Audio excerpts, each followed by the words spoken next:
Merci de nous recevoir chez vous, mesdames et messieurs, partout où vous nous captez ces moments. Je vous dis bonjour ou bienvenue dans votre magazine Paradoxe. En tout cas, merci de nous faire confiance et merci de compter sur nous. Vous le savez bien, défendre de valeurs au détriment d'antivaleurs, c'est ça l'objectif principal de cette magazine. Et nous sommes là que pour vous servir. Voilà. Partout au Landabiso, Boalina, Mikili Alibanda, parce que à ce moment, nous sommes en direct dans les réseaux sociaux, nous sommes en direct dans la plateforme sur les réseaux sociaux. Merci de beaucoup Yamba, émission Paradoxe chez vous. Aujourd'hui, nous avons le plaisir de recevoir encore M. Gérard Kita, selon vos demandes, selon ce que vous nous avez posé comme question, comme préoccupation. Aujourd'hui, on va essayer de parler avec lui sur la recherche sur Amérique par rapport à la modification, il y a hymne national, parce que d'après Gérard Kita, le béco, hymne national, il a plus conjugué. Voilà, voulais-je dire, n'a pas su, alors que toujours vivent à présent, il faut bissonner tout ça là, au lieu de ramener en haut du sous-sous en Afiti, il faut tout ça aller à la prison. Et merci à Bandeko, comment qui peut merci la contribution. Il y a des collèges qui ont des messages à l'école de sous-sous. Tout ça, les fois, c'est pour nous dire que tous allez juste caca dans service à la population ou bien qui contribution par rapport à la participation. Et tout comme c'est là qui a un message et à se faire violence malgré moi tant autre ça qui peut s'y passer parce que comprenons qu'après la pluie moi bah dégâts à la ramon mingi mais il est assez quand même violence pour nous répondre na invitation et puis quoi remercier voilà voulais-je dire bino la contribution par rapport à la participation dans une émission. Voilà, avec lui on va essayer de parler sur un point très très important sur modification à hymne national. Azapé président, il y a Ameko et Ali, association à Bamenisier, Nyon sur le Congo, c'est lui le président. Mais plus de aussi qu'à la casquette, il y a modification à hymne national. Et puis tout autant il y a des questions, il y a des messages au Bokoma qui bande quoi Brazza, bande quoi Gabon, Mali, Côte d'Ivoire, Belgique, États-Unis. Merci de beaucoup Yambabiso. Partout au Bokolanda Bisso. Ndeko Gérard qui est accueilli notre invité, comme je vous avais dit, il est le président, il y a Ameko, c'est lui. Après la recherche par rapport à l'hymne national, d'être repassé un moment, il y a Rosola Nae. Ndeko Gérard n'a pas bonjour, monsieur le journaliste. Bonne santé, bonne activité. Bon, santé et autres santé Zamalam, l'activité et autres bien. Par la grâce de Dieu. Très bien. Kule kanon émission na mikolele kito ya mbakio na bisaki que tous en direct na ba réseaux sociaux à ce moment ba kolanda biso na mikili libanda parce que to koleka en direct bande ko ba tout amaki na mayolo baki na révélation après ba recherche bande maki charge ya ko contribuer parce que le mission chez nous ce n'est pas comme à l'extérieur ici le mission c'est ça payant bande ko bande maki engagement ko foot émission pour les co-participer d'abord sango oyo ozwaki yango comment ndenge nini oyo omoni parce que bato bakomi ko penser quand même na ko contribuer na idée oyo bimese que aujourd'hui bakomi ko porter beaucoup de pouces na bonne idée na. Bon, en tout cas merci beaucoup na bandeko o basali geste wana bandeko kolwezi na niveau kolwezi en tout cas nzambe apambola bino abakisela mbongo na esika one butaki alors esengo nanga ezali ke oh, nazo sala, ce n'est pas pour en vain. Donc, on doit comprendre éveil, pour la modification de l'hymne national. Donc, en tout cas, merci, grand merci, Nabino, pour contribuer pour Nayango. Voilà, merci beaucoup. Bah, tout n'a pas été belé, bah, monsieur le génie, bah, monsieur le comment tu modifier, est-ce que y a moins de ma solution. Mais donc le tout fongola d'abord c'est hymne national Nabiso. Oui, ils ont qui annoncé officiellement depuis 1960. Même personne n'a pas hymne national, la Zaïroise, kaka bangonde ba koma pe debout congolais, kaka bangonde ba koma debout congolais, kaka bangonde pe ba koma la Zaïroise. Mais pourquoi y a-t-il cette différence entre la Zaïroise, bakoba mingi zalaka ba phrase mingi employée na katia la Zaïroise, ils en a prison. Mais tant que nous avons des bouts congolais, on va ramener à mon futur. Bon, Omoni. Parce que vous avez vécu quand même pendant tous ces temps, vous avez quand même quelques informations sur ça. Au lobby, ce sont les mêmes personnes, n'est-ce pas? Exactement. Alors, ce qui est très important, c'est retenir les noms. Tu as composé qui debout congolais, tu composé qui ango na banane, tu composé qui une expérience nini à vie à Congo. Donc, pour concevoir et tout d'abord, il faut se rendre dans temps, période, avantage, conséquence, bakamutu ou balancer, circonstances, c'est assez moment retiré comme les musiciens. Musiciens ça sont composés nzembo, akoyoka oyo atali azunion asangisi abimisi chanson bato basepeli. Comme hymne national debout congolais. Ceux qui zakaka bango, bon son abiso qui c'est trop dire, na yeke zakaka bango. Alors ba composa kango ndena lobaka chaque fois. Papa na mwana tona bana akei basombi lupango. Papa oyibisa bana nini? Que nous bâtirons notre maison ici, n'est-ce pas? Mais quand on se met le pan, après une année, nous bâtirons une maison ici. Non, il dira maintenant que bâtissons. Ouais. Il a déjà fait des économies pour maintenant entrer en action. Mais biso na Congo tile to kota en action te. Biso to na période ya nous bâtirons te. To na période ya bâtissons. Et ça to vivre comme Bible. Bible, il y a Ancien Testament et Nouveau Testament, non? Ok? Mais, Baboli, Ancien Testament. Mais Nouveau Testament, quand il faut, les hommes s'appellent Batuna, temps présent. Donc, ce n'est pas pour rien. Hymne national, on a qui concerne Papa Nabiso. Mais dans hymne national, on a même Papa Nabiso, qu'ils ont conçu ça. Mais quand il est dans une dimaté que, Ezaki, idée na bango. Il y a des preuves, on a encore démontré dans le hymne national. Sur la preuve, ok. Au monde, par exemple, quand on dit debout congolais, token a longtemps courbé. Ponanga, si tu modifies une phrase ou un longtemps courbé, il faut l'ongwa. Totia longtemps combattu. Pourquoi longtemps combattu? On est combattu depuis. Exactement, tout autour, il y a un pays voisin. On est combattu depuis, avant nos indépendances.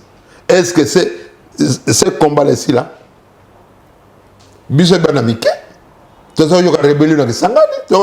pas? On est toujours combattu depuis ce temps-là jusqu'à il y a combien d'années passées? Plus de 60 ans. C'est pourquoi il faut pas longtemps courber. Longtemps courber. Il faut que ça fasse dans le monde. Comme président le fait aujourd'hui, il fait voir au monde, on est agressé par les Rwandais. Vous comprenez? Donc, il faut que ça fasse dans le monde de l'Ibanda. Que tu as longtemps combattu. Tout ça, on a hymne national na biso. Tant que tu as yoka. Qu'on les pointe les doigts. Exactement. Est-ce que ça bon, même si tu retiens le bien, pensez-vous que porter solution? Bon, qu'on porter solution, c'est comme les lots aux Epsamois, ne fais pas ça. Ne fais pas ça, ne fais pas. Peut-être après 3 fois, 4 fois, mon yoka. Pour comprendre que papa lingi yangote, papa lingi yangote. Mais biso, ce que tu es là, tu vas dire que yemba yango. Et puis, ce que tu es yemba, tu binaka comment? Tant que yoka nzembo. Mouye koti yo, au comme yo sala mabina. Donc, ce qui veut dire que maloba ne koti yo. Net maloba hymne national. Il faut la pina maloba moko ezali ke muta yoki yango. Akamoni pina ke biso ba Congolais tozali combattu. Très bien. Décortiquons d'abord la phrase de Zanakati. Tobanda longtemps courbé. Est-ce qu'on peut dire aujourd'hui que, du fait, parce que derrière Maloba, il y a un esprit. Quand on dit longtemps courbé, c'est-à-dire Moutaza Yakugumba, quand est-ce qu'il va se redresser? Est-ce qu'on peut dire que Malobo, toujours le bayango, peut causer la mort, il y a cause, il y a malheur, hormis gérance, il y a bateau, bazan pouvoir, mais Maloba déjà, il y a mort, il y a cause, parce que tu es longtemps courbé dans l'hymne national. Ça peut être loin de. Quand Dieu a créé le monde, il n'y avait pas la lumière. Et comment la lumière est venue? Qui l'avait dit? C'est Dieu. Qu'est-ce qu'il avait dit? Que la lumière soit et la lumière fit. C'est ça. Donc, Mokili et Salema na liloba. Mokili otambola na liloba. D'accord, par exemple, deux pays peuvent être en guerre. Ok? Mais pour avoir paix, il faut toujours qu'il y ait négociation. Il faut qu'il y ait toujours dialogue. Donc, on doit toujours rentrer. Il y a solo là, il y a liloba. Donc, pour dire que longtemps courbé, tu l'ongolango. Si tu lingi, tu l'as longtemps combattu. Moi, je crois, pour nanga idée nangangwana. Très bien. Deuxième, il y a encore une autre phrase, c'est que nous peuplerons ton sol. Bon. Et là, j'aimerais mieux, ou je demanderai à mes compatriotes congolais, vraiment, place Boza, Boza, on a accès à Internet, sur les réseaux sociaux, Bimisa debout congolais, parole, où il y a hymne national Nabiso. Hymne national Nabiso est bandit na debout congolais. Donc, va motiver Biso totalement. Ok? Donc, quitte na c'est, nous dressons nos fronts pour tout ça longtemps courbé. Ok. Mais moi, je crois que longtemps connu, longtemps combattu. Très bien. Ce qui est dans paragraphe Moussous, commis au peuple ardent, par les labeurs, nous bâtirons un pays plus beau qu'avant. Plus beau qu'avant dans la paix. Notre question, oui. Nous bâtirons un pays plus beau qu'avant dans la paix. Pas moi ça? Moi je dis pas la paix. Paix zate. Chaque jour, paix zate, parce que chaque jour il y a des morts. Si tu as bâti une boca, il y a pas que tout ça on a présent. Pour futur oyo, tout ça on a pété, n'est-ce pas bâti. Mais avec bâtissons un pays plus beau qu'avant. N'est-ce pas? Plus beau qu'avant, dans la paix. Et maintenant, on n'a pas la paix. Comment nous allons bâtir? Mais moi, je crois, si nous disons aujourd'hui, bâtissons notre pays plus beau qu'avant. Et vous allez dire, très bien, évoluons. Toi qui n'est qu'à na hymne national toujours, na ma révélation, tout le bawana. Est-ce que pensez-vous aujourd'hui que Koloba, Kochangona, bon, na achevé question pour qui me fil d'idée. Ceux qui te tchangent na fiti et n'engue na fiti. Génération combien l'équi déjà, bazo ko répéter même phrase, monsieur peut toujours répéter même phrase. D'après vous, monsieur Gérard Kita, banano baza désigné ou banano baza bayo baza ba bongi pour ba pratiquer yango na présent.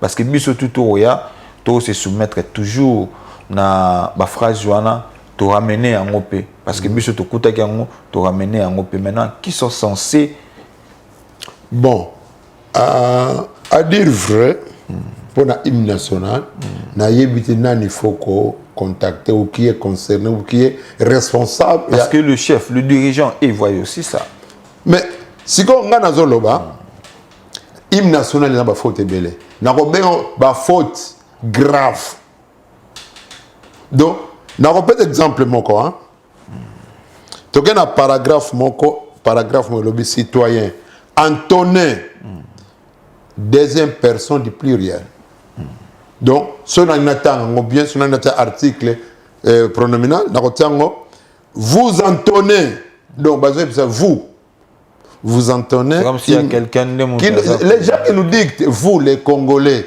vous entonnez l'hymne sacré de votre solidarité. Mais écoutez, mais awa camoufler yango, comme ils sont toujours malins, au lieu de dire vous, vous, entonnez l'hymne sacré de votre solidarité. Donc, Moutou awa pour prêter attention, exactement. Donc, awa pour comprendre yango, il faut à la peine Nzamba Fongolo peut-être esprit.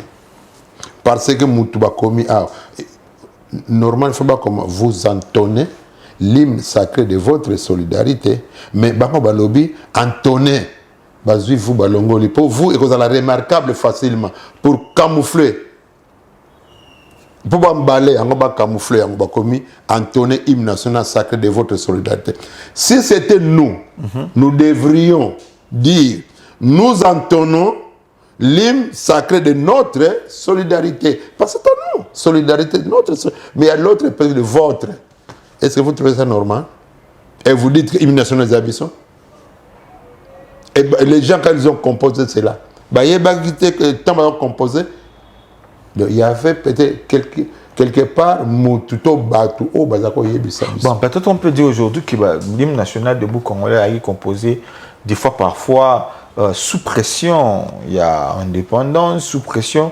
Des fois peut-être les phrases ils n'ont pas tenu compte de ça. Ça a bu sur photo ça, mais bu sur peut-être côté toujours dans il y a ambiance voyez-vous pas qu'il y a un côté faiblesse na biso. Bon, au moins hymne national et la prière. T'as bien manifestation nyonso officielle au Italie Congo to banana hymne national. Et ça la prière na biso hein. Et ça la politique, et ça la sportive manifestation quoi. Sport et ça la nini et banana toujours na hymne national. Et ça prière on te senga. Président que libanda et là, on attend comme l'hymne national. Tant que ça, ça le drapeau hymne national. Donc, hymne national, et ça signifie Makambe Belé pour Mboka. Ce n'est pas la devise en Mboka. Tu as le logo en Mboka, tu léopard. Pourquoi? Les autres pays, tu aigle, le même éléphant. Pourquoi? Il y a totem là-bas. Voilà, il y a déjà des gens qui rappellent. Allez-y quand même. Donc, pour dire que, moi, je crois, on doit vraiment se mettre à table pour discuter les Kambouya hymne national, même dans le Parlement. Même dans le président Boss, il y a un Parlement. Mais quand on a un dossier, il y a un hymne national. Même le président Bahati, il y a un hymne national. Ce que ça prend bien. Dans le but que, biso ba Congo, mais peut-être que c'est un envoûtement. Au début, on comprend dans le monde normal, mais c'est normalité. Donc, dans le c'est normalité parce qu'il y a des gens qui dictent. Phrase, ça ne vient pas des Congolais. Donc, moi, je crois il est grand temps de revoir tout ça. De revoir l'hymne national. Tout le monde. Surtout que peut-être l'hymne national, ils ont des sentiments. Surtout que garder ça pour un sentiment. Apparemment, c'est une conséquence nango et ça a un impact na etambo que zali tout celle de la donc hymne national oyo si tu vivre na Congo et ça dit hymne national c'est la révélation nanga et ça pour hymne national oyo token place mususu allez-y balobi saluer l'emblème d'or de votre souveraineté nana zolo bango. Balobi, c'est toujours deuxième personne du pluriel. Mais balongoli, article. Vous comprenez? Bati, saluer. Allez, peut-être on va saluer. On va comprendre le balobi et le bazo banani azolob. Mais à balobi, vous saluez l'emblème d'or de votre souveraineté. Bon, si c'était nous devrions dire, saluons. L'emblème d'or de notre souveraineté. Mais votre, les gens qui nous dictent, ces gens-là, c'est qui sont ceux qui nous combattent. Donc, ils savaient déjà, moyen où il faut closer Busso, c'est-à-dire que ça l'a porté de tout le monde, on comprendre bango. Maintenant, ils ont passé, dans hymne national, ça va mécanisme pour affaiblir Busso, toujours on peut dire ça. Messager, qu'on a toujours force le colon à Busso parce que quand il dit ça, c'est comme si ce n'est pas des Congolais eux-mêmes de Bazomi Lobela, mais il y a d'autres personnes de Bazo Lobela. Bon, Bango va lobby saluer. Lobby na Bissot. Ok? Si ko Bissot to saluer. Nana zoti na Bissot. Exemple tout mususu. Alors pour la solidarité na bino. Au lieu de notre solidarité. Si ko ngano to ko na mboka bona famille na nga to zangano des frères to ko loba votre est notre parcelle, votre parcelle. Notre parcelle. Nous, non? Si quelqu'un nous dit que votre parcelle, il n'est pas de ma famille. Donc, ce qui veut dire que Congote, Moutou, ces idées ne sont pas venues à Congolais. Et où tu quelque part. Voilà, merci beaucoup. Merci Nabandego Barobenga. Je vous avais dit, je suis vraiment désolé de recevoir pour le moment des appels. Partout Barobenga, je vois Bandego ya Braza. Merci. Merci Komara message. Tu as ce message, je l'ai à Obenga. Au pire, ça m'a passé. Tu as un message. totanga onde bandeko musu ba otika ba message zo supana. Je vous dis un grand merci. Merci na bandeko ba okuma. C'est-à-dire ça ne vaut pas la peine à obenga parce que na oyambate. Donc exactement pas si ça ne vaut pas la peine ya obenga. Je vous avais dit on va voir, il y aura un jour to recevoir hier, ça sera aussi uniquement et permettre bino bobenga parce qu'aujourd'hui na lobaki qui to recevoir ba pelte hein ma bena bandeko ba obenga botene biso regarder ça ne sera pas vraiment important pour le moment. Ndeko Gérard Kita, parlons toujours de ça. Quand hymne national les Zoloba, dans Zoloba par rapport à fait, équipe direct, et lobby, nous peuplerons ton sol. Mais ce qui te zone d'un côté, c'est en vie réalité. Apparemment, c'est comme si vous avez dit ici, c'est comme s'il y a quelqu'un qui nous dicte. C'est-à-dire, tout le monde a fait sa injonction, mais surtout, pour exécuter.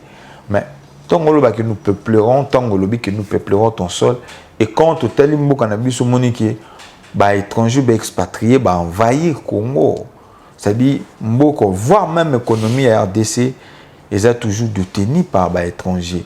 Tout ce que nous possédons aujourd'hui, ils ont toujours détenu par bah étrangers, alors que tous en union surtout remis là, ah mais pour te vivre, il faut qu'à Liban de Tinda.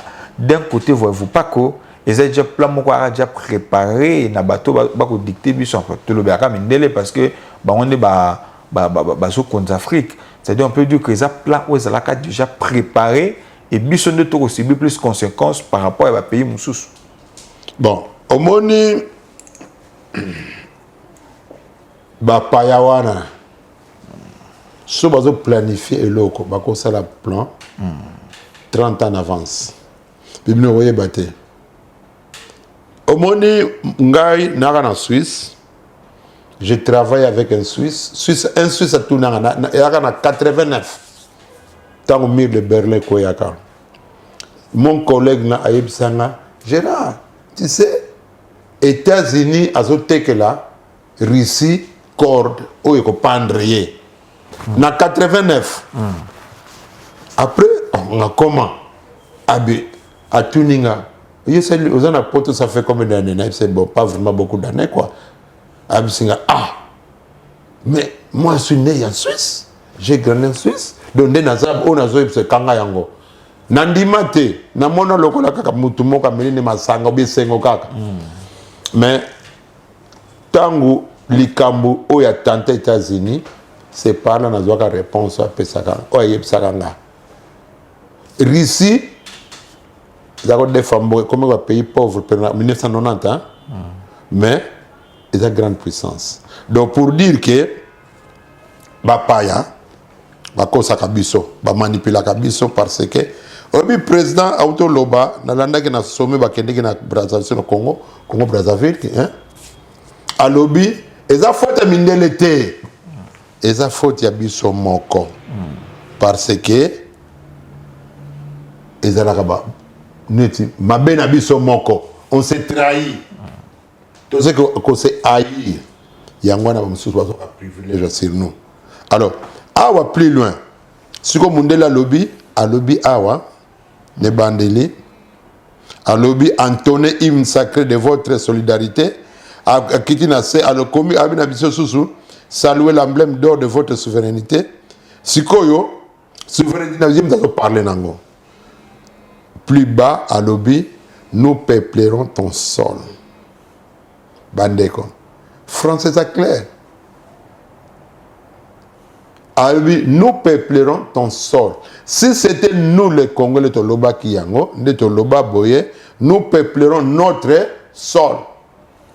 C'est ça le mais Moutabandi, la première personne du pluriel, phrase continue comme deuxième personne. De s'adresser à qui? Le Batouana, on s'adresser. Balobi, nous peuplerons ton sol. Et aujourd'hui, où en sommes-nous?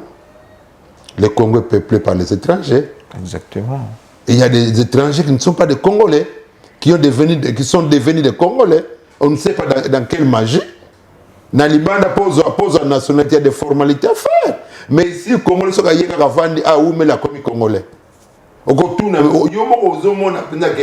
des Congolais, mais commis Congolais. Donc, au moment où on vient au Congo, Ça que biso moko d'un côté ça légèreté na biso. Président lobby hein, ceux qui en Afrique, ma beso kota mingi, biso moko ba konzi ya Afrique. Donc na Congo pe biloko mususu soto comme na niveau oyo, eza biso ba congolais. Bon, beaucoup disent sujet moko que sujet est étranger. Mais il y a des gens qui vous disent non, non, non, non, sentiment. Donc, mais et ça accomplissement, il y a ce qui est dans notre hymne national. Nous peuplerons ton sort. Donc, par rapport au ça m'a belé na biso. Et ce va tourner si yango, ne va tirer grandeur na biso. Vous savez que tout ça va yuma. C'est comme ça, nous avons assuré grandeur nationale. Bango, hein? Et même sur le plan économique. Ok, tout le j'arrive. Laisse-moi t'expliquer. Laisse-moi expliquer aux gens. Papa, n'a pas eu ce nom. Biso tant de wakola, toye baga dokolo, aga na banque. Babé en banque de Kinshasa. Il y avait des banques agricoles, il y avait des coopératives.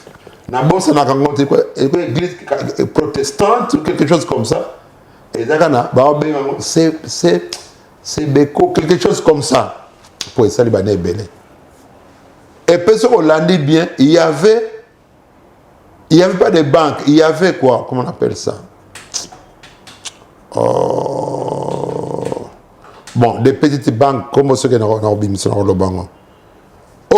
des petites banques ba coopérative Oyo et soutenaka ba banque. Il y avait comme CNCI. Il y avait comme Kadeza. Mais c'était typiquement congolais. Mais aujourd'hui, congolais ni dans la banque. Bango Balobi, ils assureront notre grandeur, n'est-ce pas? À l'étranger, on voit au Congo, il y a des banques. Vrai ou faux? Exactement. Il y a beaucoup de banques qui sont au Congo. Mais dites-moi, la banque nini appartient à un Congolais. Quelle banque qui appartient au groupe congolais, même au groupe, pas au groupe congolais. Congolais n'y a pas de na Congo et marche à côté. N'ayez pas regardé pourquoi. Congolais n'y a pas de Congo à cause de l'avion Lelo, mais l'objet sera par terre. Mais il faut que ce soit là, non? Congolais qui est liban dans une bongo, aïe na Congo investir après bout tambon ici. Et comme bon à crise. Oye baka fonchi. Oye baka sibe zaye. Ba fonchi sont les grands hommes d'affaires baka na ba compagnie. Aujourd'hui ils sont tous partis. Si yo yebi ça na Congo na compagnie avion. Azate. Il y avait pas que la compagnie bateau. Mais les athées, il y avait ça congolais. Azate. Donc c'est là dans l'hymne national nous assurerons ta grandeur. Mais les gens ont bang à Congo. Aba banque za ma banque za Congo ta. Yango zo mona le banque ba taux est élevé, trop élevé. Comment expliquer ça banque de banque en banque transaction fois katombongo belé? Pourquoi? On va payer monsieur Salema. Pourquoi il fait Salema? Non. Ba taxe pe les belé. Disons ba pourcentage les belé. Il y a biso ezate. Tant que biso ezate. Voilà, merci beaucoup. Merci c'est compliqué, ça fait très mal. Ça fait très mal. Commander, on a juste des questions. Beaucoup déjà. Ouais, ça 50 personnes déjà, c'est bon. Je prends ça. Voilà, je lis d'abord vos questions. Bonsoir mon frère, c'est Sylvie. Sylvain, voilà, c'est Sylvain depuis Maluku. Est-ce que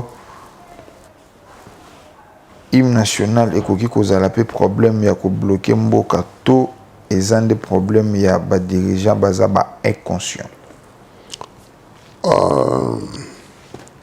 Bon, au moni eloko mususu tolobaka tozo subir conséquences parce que koko na biso pêchaka ils ont péché, n'est-ce pas? S'il vous plaît, n'appelez pas, commandez message aux ala quand même bien, n'appelez pas, je sais pourquoi je dis ça, n'appelez pas, comment message comme ça tout en rapidement les au moni Des fois, il y a une famille qui moni bino et là qu'elle est mabé pour bakoko na bino. Essayez de pécher. C'est ça la réponse. Évoluons, je prends encore une autre.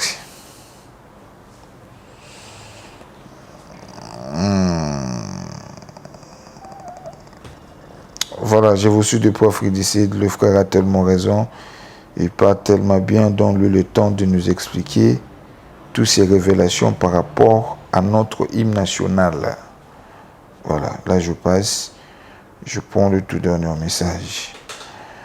Bonsoir Ndeko, Eza Glody. Nazotuna, est-ce que Fati Amonaka Makambo Oyo Ndeko Azolo Bate?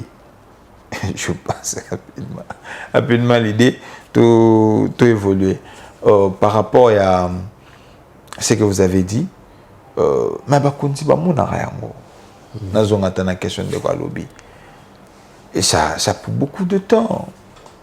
Bané Belé, depuis 1960 aujourd'hui, je pense 63 ans. Est-ce qu'il y a révélation en 63 ans? Conscience qu'est-ce qui est caché derrière ça?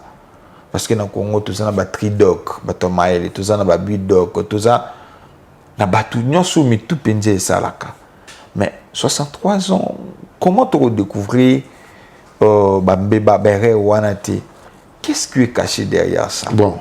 Est-ce qu'on peut dire que ça a une complicité, même dans les Congolais, d'un côté? Bon, d'accord, peut-être, ta génération, ou à Sala, parmi Batouba Sala, hymne national, Bazatele, presque. Hein? Et ça, les complicité, mais ça doit être une révélation. Au moment où on sous aux anango, mais ça révélé. Les jours que tu seras révélé, tu sauras la valeur de ce que tu as. Hymne national, Oyo, on a une révélation. Pourquoi j'ai dit ça? J'ai quel âge? Vu l'âge que j'ai aujourd'hui, je vais comprendre peut-être un espace à 3 ans. Donc pour dire que j'ai consommé plus de 60 ans d'âge. Mais je n'ai pas après 60 ans d'âge. Vous comprenez? Donc ce qui veut dire quelque chose, des fois comment, mais ça doit être révélé pour comprendre un message. Ce qui va révéler pour comprendre un message, même dans la Bible, il y a des messages, il y a une révélation. Il faut autant, mais il faut révéler pour comprendre. Donc ça va révéler pour comprendre. Donc on a condamné Bangote, mais ils doivent être révélés. Je prends un autre message. Là, je vois.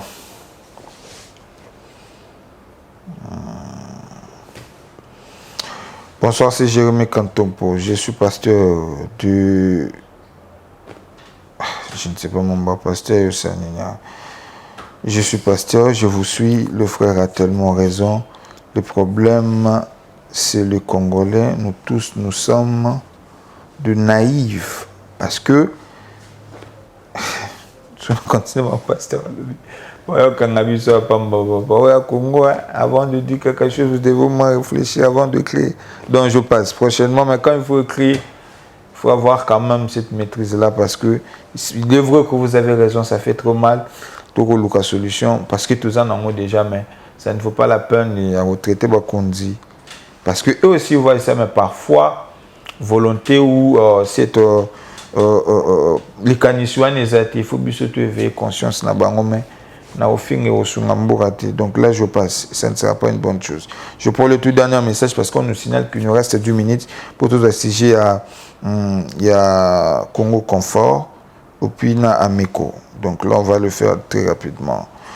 Mbotendeko nazana bandal nazolanda bino émission c'est tellement bien tikelande kotan aloba parce que ça révélation oyo Aza moto ya liboso te mais azui quand même courage, il faut qu'on féliciter parce que Congo ezo sengande bato ya boye soki makoki ezali botinda ye ata epa ya premier ministre to VPM ya défense batala yango malamu po eza pona bien ya Congo na ba Congolais. Donc je pense que je me le mets là.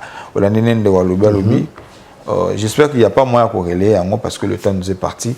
Juste pour clôturer ces sujets, qu'est-ce que vous pensez, qu'est-ce que vous proposez dans Bakonzo Bakolanda? Bon, nga nazoko proposer na bakonzi bayoka message nanga. Et ça, je ne le fais pas pour mon intérêt, mais je fais ça, ce que je fais, c'est pour l'intérêt en boka. Na futa ka chaque je passe à la tête, na futa ka mbongo nanga moko ya poche nanga. Et ça c'est comme je prêche la nouvelle sur l'hymne national. Révélation nzamba pesinga na lingo garder en téléphone loba. Question mon est-ce que si aujourd'hui dans le Bible, tout est dans la Bible, vous êtes chrétien quand même? Oui, je suis chrétien. Et vous priez? Oui. Chrétien catholique? Je suis chrétien, je crois en Dieu qui m'a créé. Oh là là, les amis. Dans le Bible, ça c'est grave. Question. En fait, je disais ceci. Si nous revenons dans la Bible, là, vous verrez que Joseph, lorsqu'il a eu un message, il a eu un message. Il a dit que mon ami, nous allons kokota bobo. Obelo mokonza sali. Abi ça va le reza bongo ça va yo comme premier ministre pour nous aller. Aujourd'hui, on peut dire que Gérard Kita, quand vous avez après la recherche cette révélation, la péché primature. Pensez-vous que vous allez changer cet hymne national ou changer quand même ce système de... Bon, ce n'est pas en devenant Premier ministre que vous changer l'hymne national. Même comme je suis là. Mais vous avez quand même l'autorité. Écoutez, même comme je suis là, je suis congolais. Très bien. J'ai tout intérêt. Il y a Kolobela Mbokananga. Il y a Kolobela l'intérêt. Ce n'est pas seulement dans un poste. Au moins, quand on parle de l'oko oyo, tout le hymne national, batebele barobake na postulé, n'est-ce pas? N'est-ce pas na postulité? Nga vocation ce n'est pas la politique. Nga vocation c'est dans les affaires. On a ça là. Mais je peux porter un plus la politique sur mes idées. D'accord, porter un plus la politique, ma idée d'anga, mais faire la politique, pensate. Être administrateur de l'État, je peux. Mais être politicien, faire la politique, non. Pourquoi? Pourquoi? Ce n'est pas ma vocation. Ah, vous ça politique. Dans le lobby, raison à laquelle ça ne marche pas, parce qu'ils le font pour l'intérêt de quelqu'un. 21 000 balles. Papa, 21 000. Écoutez, sénateur, il y a 5 000 balles. Il y a un sénateur. Tu as vu mon quartier Nabiso, Azaka Mobola. Mais à une opportunité, moi, quand tu as un circuit, comment tu as un bon Eliaye. L'argent, et ça bien, mais l'argent, comme il se vite. Avec le paix que je gagne, ça me suffit. Mais ce que moi je veux, ce n'est pas seulement moi. Je veux que les Congolais se retrouvent. Ok, là c'est très important. Je veux que les Congolais se retrouvent. Raison à laquelle la Bible pour un message. Ce n'est pas que comme un premier ministre, comme un président que je ferai. Non. Moutounam de Fabong, sa place à ça. La contribution, c'est ça.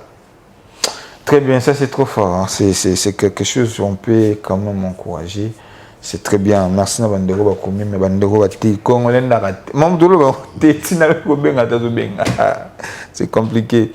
Ça fait très mal. En tout cas, ça fait très mal.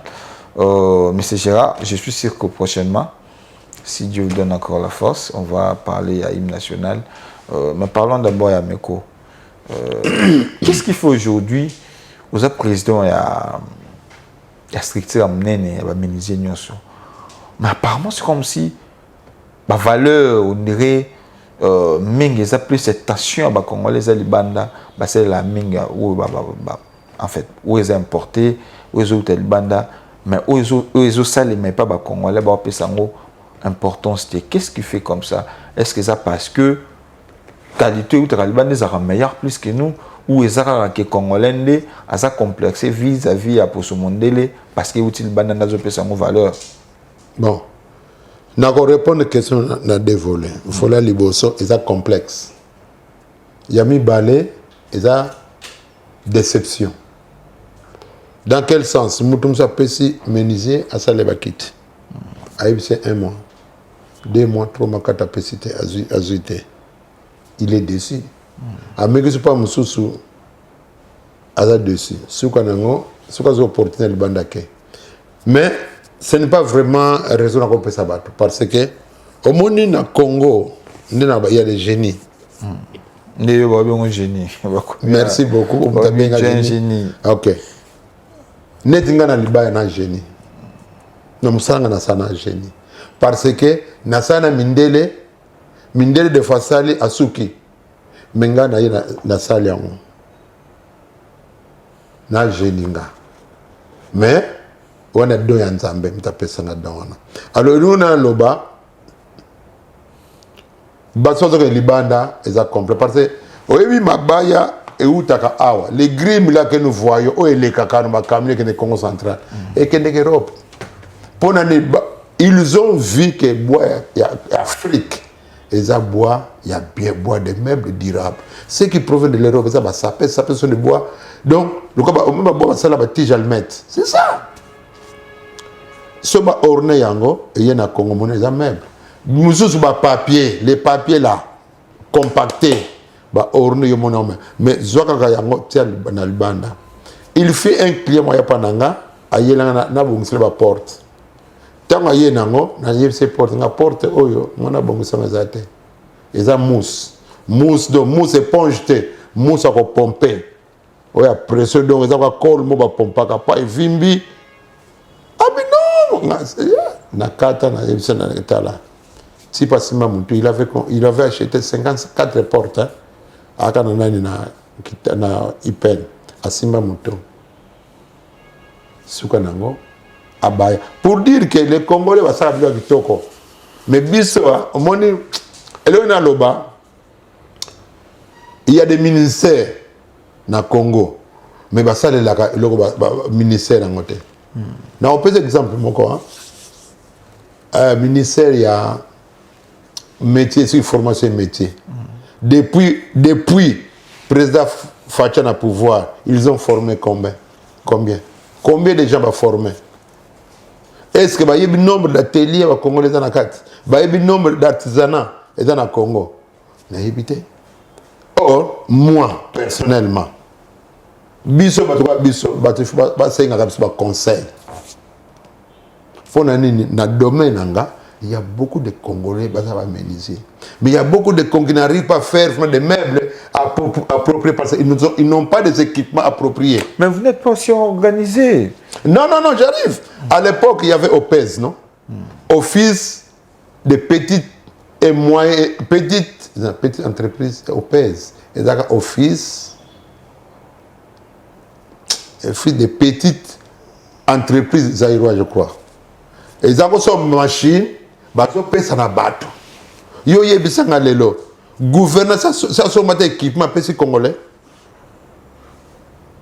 na tunika lelo na mandat président ministre mo ça so mate somité moi machine moko na pesa bande ko na congolais pour perfectionner détournant exact mais na FPI to yoka bato bi bazo bongo ngai na kenda moi j'ai un atelier à menuiserie avec des équipements modernes na kenda pour nazo crédit na FPU là où je contribue mais il y a des gens qui ont eu des crédits là-bas ça coûte corps de métier donc ce qui veut dire na Congo des poids des mesures des fois il y a un artisanat ils ont progressé l'économie du pays ya mboka na biso pour fanda les nationaux des petites et moyennes entreprises ça doivent être soutenus par le gouvernement ceux qui ont soutenu si nous sommes 10 000 on fera un poids.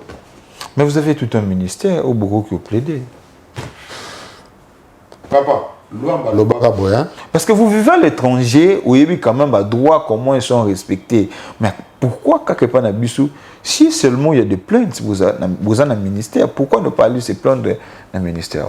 Bon, au moins, il y a de son vivant, dans le ministère de la culture et art. Abi bakende ba mise bakende ke ba yamba bango te yekutu ba yamba ka mukolomo parce pour na kombo na ye abi avanda na salle d'attente ba mais du fait que yibi ke luambo yamba donc pour dire que eponaka batu te eponaka bilongi or il faut qu'on ait mérite et puis na yo ka passe mingi de voir des fois Moutabi métier a souffrir dans le Congo. Les gens qui... Il y a une dame à Finganga, l'on a menuisier. Oh, mais ça veut dire quoi? Moi, je suis demi-dieu. Dieu a sali mon client d'esprit, non? On a ça va client d'esprit. Quelque chose qui n'existait pas, on a imaginé, on a vu une image, on a sali, on a sali, on a téqué le ok au Vananda. Vous avez mon amazon. Ça ne veut pas dire, c'est moi aussi menuisier. Moi, je dis plus, je suis ingénieur. En art et métier. C'est que yo minimisé là. Pourquoi? Qu'est-ce qui me manque? Comme même ministre va présenter dirigeant. Moi j'ai l'expérience Moussananga. On a Salaka. Plus de 15 ans. Tu me diras, on a dirigé entreprise nanga. Presque plus de 15 ans. On a une expérience. Je sais gérer. Je sais administrer. Je sais diriger. Donc pour dire que Biso dodo souffrir Congo parce que organisation est athée. On a un exemple moi l'État de Tonga, mais moi je reçois l'État le Bibo, et vraiment ça la kuna. Mende vous na quatre congolaises. Et la congolaise, dans quel sens? Des portes vous donnez congolais, des armes vous donnez congolais, mais au moins on a quatre des photos sont des étrangers. Très bien, merci beaucoup. Nous sommes arrivés à la fin. Et monsieur Sidi. Très prochainement, il faut que vous l'inspiration révélée. Quand les oiseaux sont là, avec ce message, en tout cas, il y a certains qui m'encouragent. Aujourd'hui, quand même, les gens vont comprendre. Parce que Congolais, bon, on n'est pas fait ce Congolais, c'est à faire aujourd'hui. Quand même, aujourd'hui, porter à moi cœur dans un message, ce qui démontre que Congolais a un souci, Congo est changé. Je vous donne une minute. Congolais, message parce que le moment OP, c'est un moment où on va plus manipuler les politiciens. Bon. Nous avons le baboye. Aimons notre pays. Quand je dis aimons, tout l'ingambok cannabis dans les bons sens. Dans quel sens? Au moni, mon connaît question sur le comme président Borosani. Na yebisa ko répondre na olingambok ndena milingaka. Et puis des fois, des fois na yo ka mawa, des fois on la té pour ne pas comme le kakana. C'est une est. Comment être humain pour traiter le col à Nyama? Qui suis-je pour bénéficier de ce que j'ai aujourd'hui? Pourquoi pas lui? Alors, ce que je demande aux Congolais, rendons service à ceux qui souffrent dans les coins du pays.